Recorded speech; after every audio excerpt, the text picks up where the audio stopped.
Danny Gaffon for Pro Boxing fans. Pleasure to have with me over Zoom. It's Dave Coldwell. Dave, been a wee while since we've caught up. How's things? I'm good, thanks, mate. Really good. Yeah, just got some fights coming up now. Got Dan Towed out on Channel 5 on 22nd. Stephen Cairns on December the 6th for Queensbury for on the uh, People's Fight, I think it is, promotion on Box Nation. And then we've got Lerrone Richards back out in December as well, December 15th. So got some dates coming up now, so it's good end to the year. Yeah, I wanted to ask you about Lerrone Richards. Obviously, team back up with him over the summer when he suffered a bit of an upset defeat, Steve Woodhall. How's he been in the gym? Obviously, he's always been known as one of the most talented fighters in the country. It was a fight he definitely wasn't expected to lose. Has there been any sort of mental rebuilding there? Because we know sort of physically he's got the ability. No, no, the thing about Lerone is he's very level and stable mentally. Doesn't get too excited on a good win and doesn't get too downhearted, coming off of the loss. So yeah, it's just been a case of getting back into the routine of things that how I coached him for, things that he needs to adapt for. Obviously he's boxing at light heavyweight now. Yeah, and just getting back into the swing of things. So step by step, this we just wanted to get him out for a run out before the end of the year, just to fight, blow some cobwebs, and then next year, get in some big fights. There's a lot of domestic names in the 175 division, and we want to get some of those fights made, and then go on from there. Absolutely. Well, as I say, no one's ever doubted his talent, so hopefully we get the fights in 2025 to show it.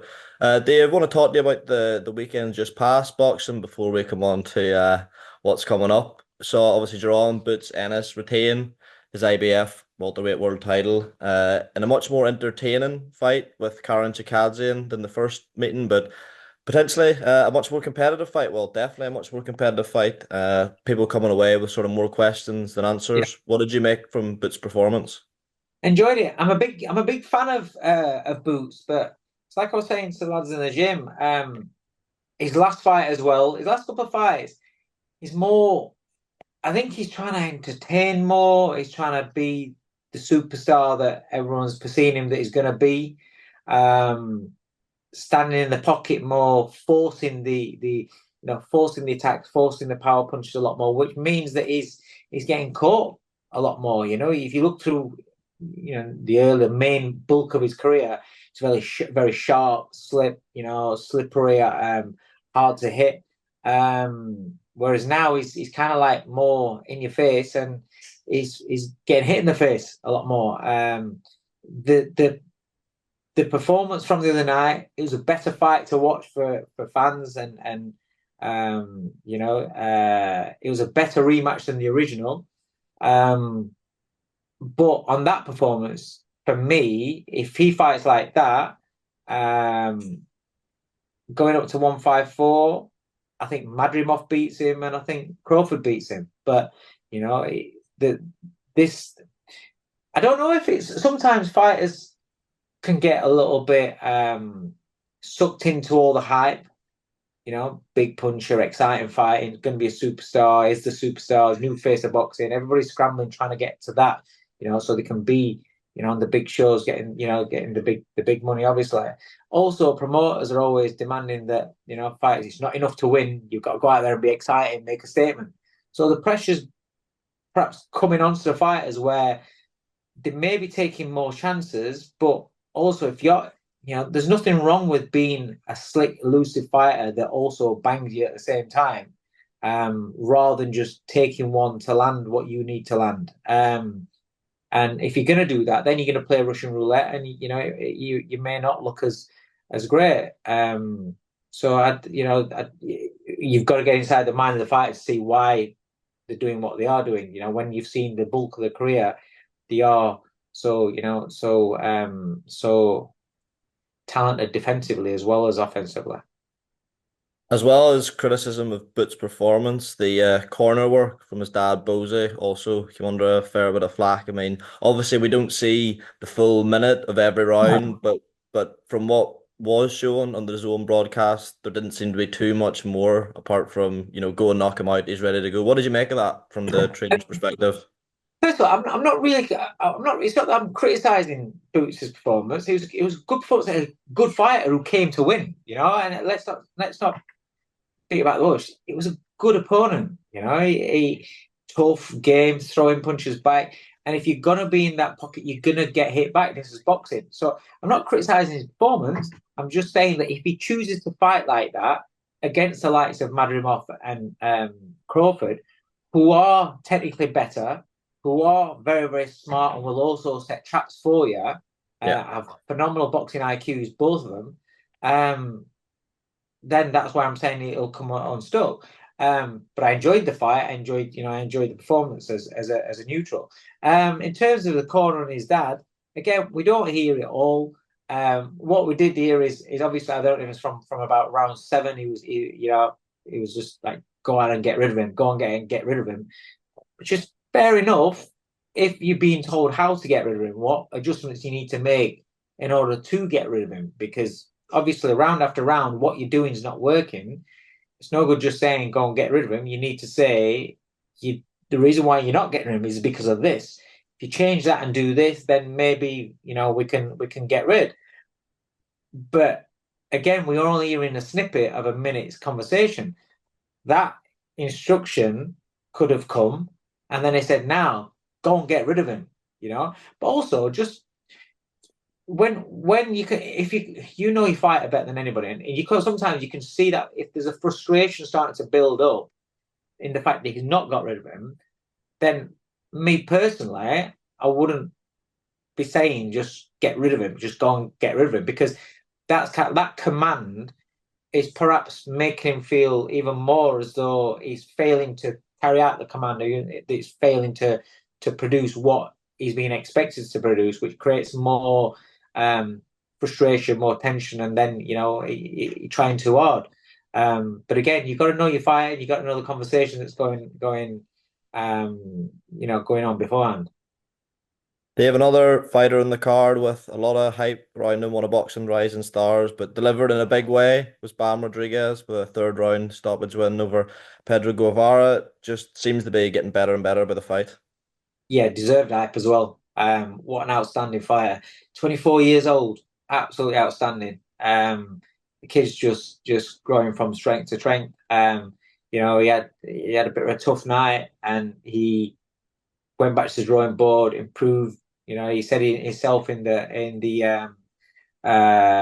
interview afterwards. He's still developing, and he's still going to learn from nights in fights where maybe things haven't gone right. He's tried too hard. He's gone away from what he's good at. He went back to what he's good at the other night, and he was absolutely outstanding. Against a good opponent. His brain, his movement, his feet, his shot selection, everything was just bang on. Really, really good performance. And he's one of these guys where you think, at 24 years old, how good can this kid become? What you're going to want then is you're going to want you around his natural weights. You want rivalries, so he has the big fights rather than where he's just too good for everybody. Before when you go into a fight, he's going to win quite easily. They're the ones where they kind of maybe go stale, or they don't become the star that the talent deserves to be. The other thing is if you are too good for anybody around you consistently, and then you keep going up weight divisions, then sooner or later it's the weight that beats you, not so much the opponents. And so hopefully he gets some good rivalries around, whether it's Superfly, Bantam. But then I think once you start going into Super Bantam Feather, it's like when we look at Inouye, as he's going up the weights, you look at him now, you think, oh, is he at this weight? Is he quite as destructive as what he was? Well, obviously, probably not going to be, because he's a much smaller naturally than the elite of those divisions. So maybe he doesn't have that same sort of success. You certainly can't see him going up too much more because he's already travelled up quite a bit, and that can be the same case in someone like Bam Rodriguez.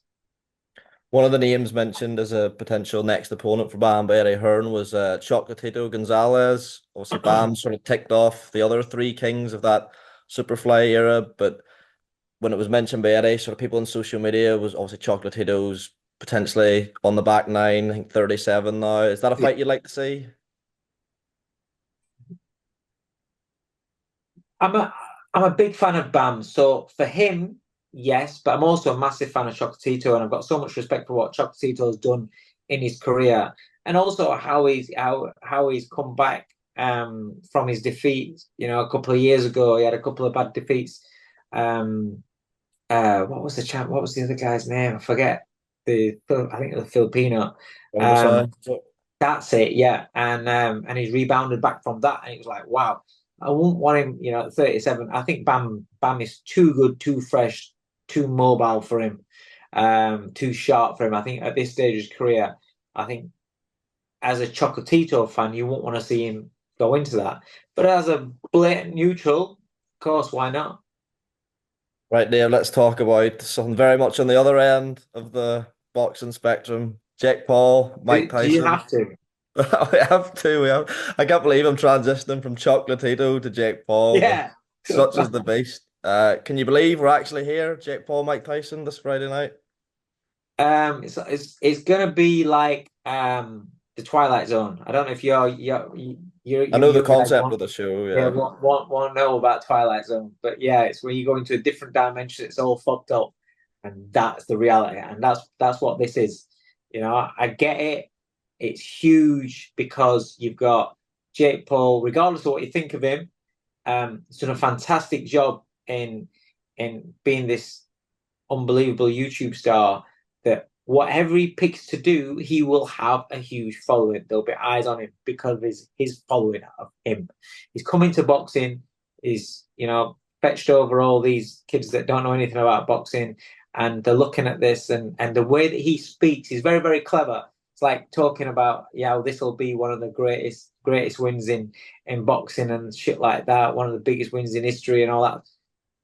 To people that don't know boxing, they just they've heard the name Mike Tyson. I know what he's doing. He's because they're gonna all be like, oh, like he's the savior of boxing and shit. But in reality, and anyone that watches it and got a couple of working eyeballs are gonna see that across the ring is an old Mike Tyson. You know, he's listen. He's still, if you're gonna compare him to other 58-year-old men around, guys in the 40s and 50s, he's still Iron Mike Tyson. But in terms of reality, compared to what he was and the name that is Mike Tyson that earned that name and that recognition, then he isn't so much iron anymore, you know. And it's not that same fighter. And he's 58 years old going into a boxing ring, and Jake Paul's want to be taken seriously. It's 14-ounce gloves, isn't it? Yeah. Yeah, 2 minute rounds. 14-ounce gloves, 2 minutes rounds. It's bollocks. It's not a real fight. You know, Jake Paul, you're doing brilliant for your marketing machine and your name and your brand. Fantastic. But don't try and kid the boxing world. I get it. You're kidding all your YouTubers and all your little fans and things like that. I understand that. But even that, you're disrespecting them, but trying to educate them with bullshit, making out as though this is real. It's 14-ounce gloves on and 2 minute rounds against a 58-year-old man that's not boxed for years, that's not had a great performance, a good performance for decades. You know, it's bullshit, and it's just clever marketing. Call it what it is. That's what it is. You know, eyes are going to be on it. It's on Netflix. He's a genius. He's got it on Netflix. It's absolutely brilliant what he's done, and I'm not knocking it. Don't don't take this for hate or anything like that. I rate the guy. I rate him for what he's done. He's clever. He's very, very clever. I watched something about him before the boxing sort of stuff.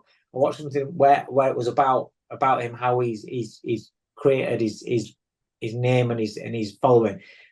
You know, in the first instance, you hear about these kids when they come onto the scene, and you thought, oh, YouTube, what's all that? But obviously, educate yourself. You understand things, and you understand what the new market is and what the new world is, and then you've got to give him props because he's worked hard at what he does to become the man that he is, as successful as what he is. And yes, it is success in what he does, in what his field is, and for his life, unbelievable success. But I can't knock him for all that, and I can't knock you for when you've been successful in your field. But if you're coming into our world, into boxing, you've done a great job on yourself, but don't try and bullshit the people that know that this is a great win. It's one of the greatest wins in boxing. It's historic and all that bullshit. The guy's 58 years old. Can you imagine if you had um say if Tuma or Fabio Wardley were to announce, either of their promoters or they're both on the same promoter. So Frank Warren was to announce that either of those two kids were going to be fighting Mike Tyson.